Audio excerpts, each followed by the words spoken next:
Bhaskar's area YouTube ఛానల్కు స్వాగతం. ఈరోజు ఉన్నటువంటి విద్య మరియు ఉద్యోగ సంబంధిత సమాచారంలోకి వెళ్తే, ఆంధ్రప్రదేశ్ రాష్ట్రంలో ఇక మీదట ప్రతి సంవత్సరం జాబ్ క్యాలెండర్ విడుదల చేస్తామని, టీచర్ పోస్టులను కూడా కరెక్ట్ టైంలో అంటే రాబోయే సంవత్సరంలోపే భర్తీ చేస్తామని ఆంధ్రప్రదేశ్ విద్యాశాఖ మంత్రి నారా లోకేష్ తెలియజేయడం జరిగింది. దానికి సంబంధించిన సమాచారాన్ని మనం ఇక్కడ చూస్తూ ఉన్నాం. ఏటా జనవరిలో జాబ్ క్యాలెండర్, ఏడాదిలోపే టీచర్ పోస్టుల భర్తీ, జత్వానీ కేసులో ఎవరిని వదలం, టీటీడీ లడ్డూని అపవిత్రం చేశారు, రెడ్ బుక్ గుర్తు వస్తే జగన్ కు నిద్ర పట్టదు, మిషన్ రాయలసీమ పేరుతో అభివృద్ధి చేస్తా మంత్రి లోకేష్. ప్రతి సంవత్సరం జనవరి నెలలో జాబ్ క్యాలెండర్ ను ప్రకటిస్తామని రాష్ట్ర మానవ వనరులు, ఐటీ, ఎలక్ట్రానిక్స్, కమ్యూనికేషన్ శాఖ మంత్రి నారా లోకేష్ వెల్లడించారు. శుక్రవారం చిత్తూరు జిల్లా బంగారుపాలెం మండలం ఎన్ కొట్టూరులో ప్రజావేదిక కార్యక్రమంలో మంత్రి లోకేష్ పాల్గొన్నారు. ఈ సందర్భంగా మాట్లాడుతూ, ఆ సంవత్సరంలో ఖాళీ అయిన పోస్టులను జాబ్ క్యాలెండర్ ప్రకటించడం ద్వారా పూర్తి చేస్తామని, ఎన్నికల మేనిఫెస్టోలో కూటమి ప్రభుత్వం ఇచ్చిన హామీలను అధికారంలోకి రాగానే ముఖ్యమంత్రి దాదాపుగా 16,000 ఉపాధ్యాయ పోస్టుల భర్తీకి డిఎస్సి పై తొలి సంతకం చేశారని గుర్తు చేశారు. డిఎస్సి ద్వారా ఉపాధ్యాయుల నియామకం ఈ విద్యా సంవత్సరం ఆఖరికి పూర్తి చేస్తామని హామీ ఇచ్చారు. ఆడబిడ్డను అవమానించి ఇబ్బంది పెట్టిన కేసులో ఎంతటి వారినైనా వదిలేది లేదని లోకేష్ స్పష్టం చేశారు. ఇప్పటికే ఈ కేసులో 3 ఐపీఎస్ అధికారులను సస్పెండ్ చేశామని అన్నారు. ఈ విషయమై లోతైన విచారణ జరుగుతున్నదని, ఈ కేసులో ఎవరిని వదిలేది లేదని అన్నారు. ఆడబిడ్డల రక్షణకు తమ ప్రభుత్వం కట్టుబడి ఉందని స్పష్టం చేశారు. యుద్ధ ప్రతిపాదికన రాష్ట్రానికి పెట్టుబడులు తీసుకువచ్చి ఇక వెంకటేశ్వర స్వామి జోలికి వస్తే ఎవరిని వదలం, తిరుమల లడ్డూను వైసీపీ ప్రభుత్వం అపవిత్రం చేయడం పట్ల లోకేష్ ఆవేదన వ్యక్తం చేశారు. పంది కొవ్వు, చేపల నూనె, నెయ్యితో కలిపినట్లు ల్యాబ్ నివేదికలో తేలిందని అన్నారు. పింక్ డైమండ్ పేరుతో మాపై దుష్ప్రచారం చేశారు. తిరుమల లడ్డూలో నాణ్యత లేకుండా చేశారు. నిత్యాన్నదానం నాసిరకంగా చేశారు. చంద్రబాబు వచ్చిన వెంటనే టీటీడీ ప్రక్షాళనకు నడుం బిగించారు. తిరుమల లడ్డూలో జంతువుల కొవ్వు కలిపారు. వైవి సుబ్బారెడ్డి అవినీతి కోసం ఇదంతా చేశారు. దేవుడితో పెట్టుకున్నారు. వెంకటేశ్వర స్వామి జోలికి వస్తే ఎవరిని వదలరని, ఆ స్వామి వైసీపీని శిక్షించారని అన్నారు. టీటీడీ పవిత్రతను కాపాడతామని అన్నారు.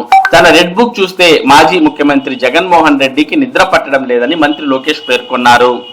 అందులో నమోదు చేసిన ప్రతి ఒక్కరి మీద తప్పకుండా చర్యలు తీసుకుంటారని స్పష్టం చేశారు. గతంలో లాగా పరదాల కట్టుకుని ప్రజలకు దూరంగా వెళ్లే పరిస్థితి లేదని అన్నారు. యుద్ధ ప్రతిపాదికన రాష్ట్రానికి పెట్టుబడులు తీసుకువచ్చి పరిశ్రమల ఏర్పాటుకు కృషి చేస్తారని అన్నారు.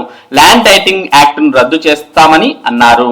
మిషన్ రాయలసీమ ద్వారా రాయలసీమలో విద్యార్థులకు పాఠశాలలు, విశ్వవిద్యాలయాలు ఏర్పాటు, నాణ్యమైన విద్య, చదువుకున్న వారికి మంచి ఉద్యోగాల ఉపాధి కల్పించాలని, రైతులకు సబ్సిడీ ద్వారా డ్రిప్ ఇరిగేషన్ అందించాలని భావించామని చెప్పారు. దేశ విదేశాలకు మేలు రకపు మామిడి పండ్లను రాయలసీమ నుండి ఎగుమతి చేసే స్థాయికి ఎదిగేందుకు కృషి చేస్తామని అన్నారు. పేదల ఆకలి తీర్చే అన్నా క్యాంటీన్ ను ప్రభుత్వం ఏర్పడిన 100 రోజుల్లోపు పునరుద్ధరించడం జరిగిందని అన్నారు. ఒక పద్ధతి ప్రకారం నిత్యావసర ధరలు తగ్గించే బాధ్యత ప్రభుత్వం తీసుకుంటుందని హామీ ఇచ్చారు.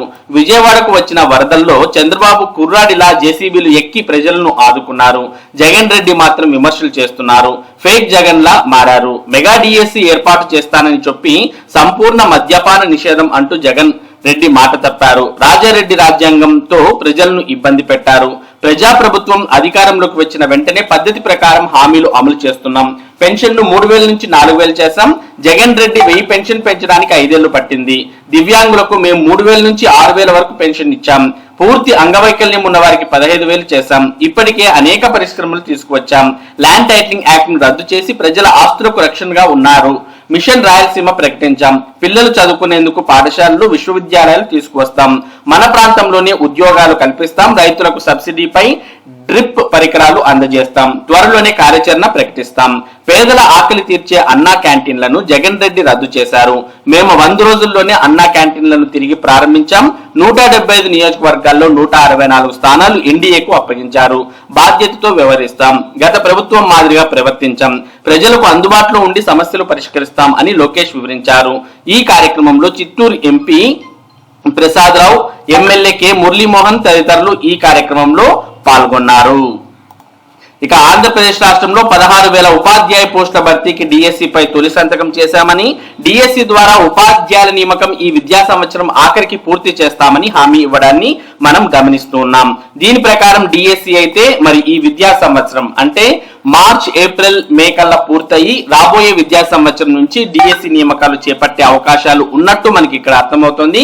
ఇక ప్రతి సంవత్సరం జనవరిలో జాబ్ క్యాలెండర్ విడుదల చేస్తామంటూ మరి లోకేష్ తెలియజేయడం జరిగింది. కాబట్టి ఇక మీదట నిరుద్యోగులకు ప్రతి సంవత్సరం జాబ్ క్యాలెండర్ అనేది విడుదల చేసి దాని ప్రకారం ఉద్యోగాల భర్తీ చేపడతామని విద్యాశాఖ మంత్రి తెలియజేయడాన్ని మనం ఇక్కడ చూస్తూ ఉన్నాం. ఇక ఇంటర్ విద్యను కూడా ప్రక్షాళన చేస్తున్నట్టు విద్యాశాఖ మంత్రి తెలియజేశారు. దానికి సంబంధించిన సమాచారాన్ని ఇక్కడ చూస్తూ ఉన్నాం.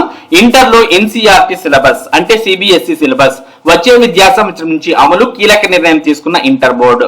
పరీక్షలు యథాతథం గణితంలో 2 పేపర్లు, జాతీయ స్థాయిలో పోటీ పడేలా బోధన, ప్రైవేట్ కళాశాలలతోనూ కీలక చర్చలు, అన్ని కాలేజీల్లో రెమీడియల్ తరగతులు, జిల్లాలో అకాడమిక్ పర్యవేక్షణ కేంద్రాలు, సంస్కరణల దిశగా ఇంటర్మీడియట్ బోర్డు. ప్రభుత్వ జూనియర్ కాలేజీలను పటిష్టం చేసి వాటిలో చదివే విద్యార్థులు జాతీయ స్థాయి పోటీ పరీక్షల్లో రాణించేలా తీర్చిదిద్దే దిశగా ఇంటర్ విద్యాశాఖ సంస్కరణలకు శ్రీకారం చుట్టింది. 2025-26 విద్యా సంవత్సరం నుంచి మొత్తం పాఠ్యాంశాలను అంటే సిలబస్ ను మార్చేయాలని నిర్ణయించింది. ఇప్పటి వరకు స్టేట్ సిలబస్ పుస్తకాలు అమల్లో ఉండగా వాటి స్థానంలో ఎన్సీఆర్టీ సిలబస్ ను ప్రవేశపెట్టాలని నిర్ణయించింది. సిలబస్ ను ఎన్సీఆర్టీలోకి మార్చిన పరీక్షల విధానం యథాతథంగా కొనసాగనుంది. ఎన్సీఆర్టీలో గణితం ఒకటే సబ్జెక్ట్ గా ఉంటుంది, కానీ రాష్ట్రంలో ఇంటర్ లో గణితం 2 సబ్జెక్టులుగా ఉంటుంది. దీనికోసం ఎన్సీఆర్టీ గణిత సిలబస్ ను 2గా విభజించి 1A, 1B, 2A, 2Bలుగా అమలు చేయనుంది. జేఈఈ, సియుఈటీ, క్లాట్ లాంటి పరీక్షల్లో వచ్చే ప్రశ్నలు ఎక్కువగా ఎన్సీఆర్టీ సిలబస్ ఆధారంగానే వస్తున్నాయని గుర్తించిన ప్రభుత్వం ఈ మేరకు మార్పులు చేయాలని నిర్ణయించింది. రాష్ట్రంలోని ప్రైవేట్ ఇంజనీరింగ్ కాలేజీలు చాలా వరకు ఎన్సీఆర్టీ సిలబస్ ని అనుసరిస్తున్నాయి.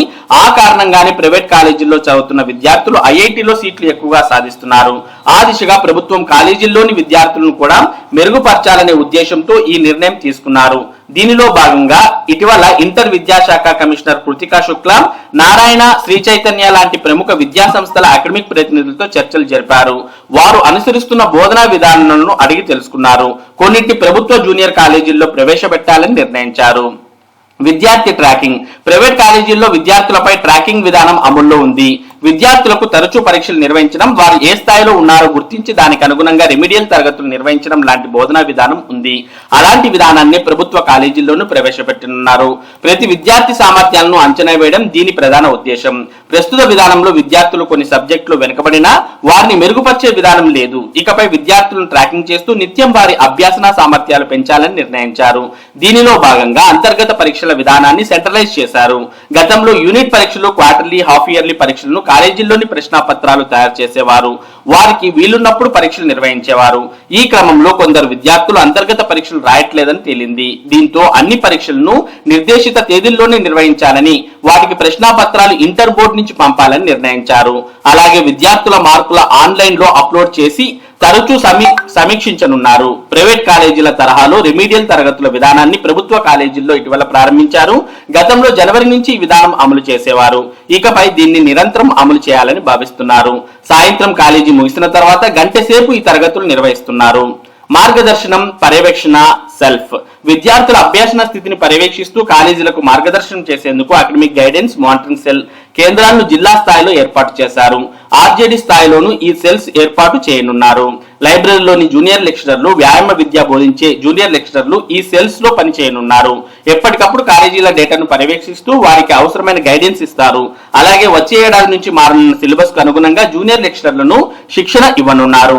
మారిన సిలబస్, కొత్త బోధనా విధానంపై వీరికి శిక్షణ ఇస్తారు. మరి ఇవి ఈ రోజు ఉన్నటువంటి విద్య మరియు ఉద్యోగ సంబంధిత సమాచారం. ఇటువంటి ముఖ్యమైన సమాచారాన్ని భాస్కర్స్ ఏరియా మీకు అందిస్తూ ఉంటుంది. మరి ఈ సమాచారం మీరు మిస్ కాకుండా పొందడానికి మన భాస్కర్స్ ఏరియా యూట్యూబ్ ఛానల్ కు సబ్స్క్రైబ్ అవ్వండి. Thank you for watching this video.